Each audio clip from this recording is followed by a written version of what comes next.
front of me is Samsung Galaxy A20e, and today I would like to show you how you can switch on or off all notifications from apps of your choosing on this device. First of all, you need to access device's settings and tap on notifications.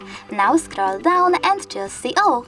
Following that, you need to tap on the switcher next to an app from which you want to disable notifications, like Gmail. As you can see, all notifications from this app are now off. If you wish to turn them back on, just click on the same switcher. But you can always just tap on one of your apps instead and manage all notifications from here. Thanks so much for watching. If you enjoyed this video, don't forget to leave a like, comment and definitely subscribe. Bye!